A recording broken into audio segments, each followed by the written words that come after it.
Vidéo du jour, réponse à une question TikTok. Qu'est-ce que je pense des SCI à l'IS qui ont des interactions détenues par des holdings? Je pense qu'il faut, dans la majorité des cas, arrêter les conneries, pour être poli. En effet, on conseille parfois des investisseurs débutants de monter des usines à gaz qui vont générer énormément de frais, complexifier les opérations et surtout faire que les gens vont passer beaucoup plus de temps à se former sur le montage de sociétés et avoir des freins qu'à acheter de l'immobilier qui est quand même la base quand on veut se lancer dans l'investissement locatif. Alors oui, il est certain que pour des personnes averties et qui ont un beau patrimoine, un gros patrimoine, la création d'holding avec différentes SCI, l'IS, etc. peut avoir des avantages. C'est évident, je ne vais pas le nier, mais les rares fois où j'en ai vu des montages de ce type, c'était fait par des investisseurs qui commençaient, qui étaient par exemple propriétaires de 2 studios dans 2 SCI différentes et avec une holding dans tout ça. Et là, je me dis, waouh,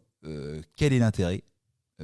Est-ce qu'on est bien conscient de l'intégralité des frais que ça va générer, etc. Vous prenez un exemple simple pour créer une société, notamment une SCI, Société Civile Immobilière, à l'IS, parce que si on parle de holding, c'est forcément une SCI à l'IS, ça va générer des frais, la création de la SCI, au moins 500 ou 600 euros, même si on le fait soi-même, frais d'annonce légale, frais d'enregistrement, etc., auxquels vous ajoutez 1500 euros environ de frais de conseil si vous allez voir un notaire, un avocat, un expert comptable pour vous aider. Et je vous conseille d'ailleurs de le faire pour rédiger des statuts adaptés à votre situation. Donc frais de création, ça c'est juste pour la SCI à l'IS. Il y aura exactement la même chose, voire plus au niveau du conseil, pour la création d'une holding. Après, frais de fonctionnement. Une SCI ou une holding va générer de la comptabilité, un bilan annuel, c'est au moins 800 ou 900 euros hors taxe. Des comptes professionnels dans des banques, c'est au moins 100 ou 200 euros hors taxe par an, et ainsi de suite. Après, dans la durée de vie des sociétés, c'est pareil.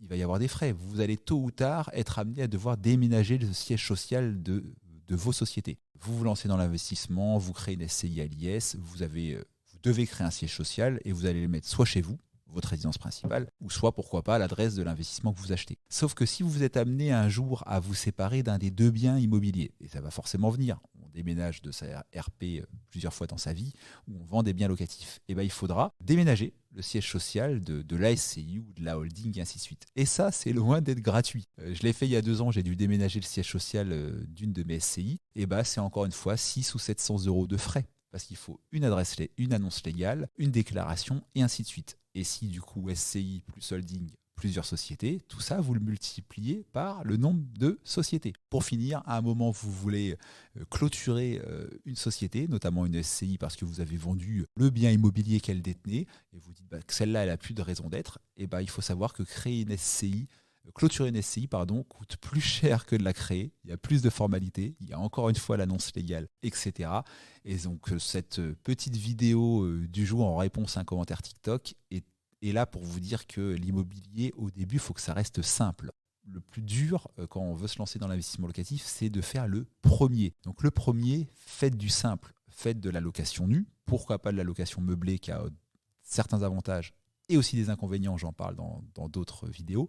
Mais en tout cas, partez sur des choses simples. Et au bout de 2 ans, 5 ans, 10 ans, vous vous étoffez, vous avez des connaissances, vous avez un patrimoine qui grossit. Et là, pourquoi pas envisager là où les SCI et pourquoi pas la holding qui viendrait chapeauter tout ça. Mais surtout pas au début. Usine à gaz, frein pour se lancer, nombreux frais, création, constitution, déménagement, bilan comptable, etc. etc. Donc, si vous passez beaucoup de temps sur les réseaux sociaux, vous allez entendre ça. La holding, c'est génial. Ça va éviter l'IS, on peut redistribuer, on peut récupérer du cash, etc. Ouais, c'est vrai. Mais si vous avez 1 ou 2 appartements, c'est déjà très bien. Je vous en félicite clairement. C'est pas encore le moment de penser à tout ça. N'hésite pas à mettre ton avis en commentaire et à me questionner pour d'autres vidéos. Ciao, bye.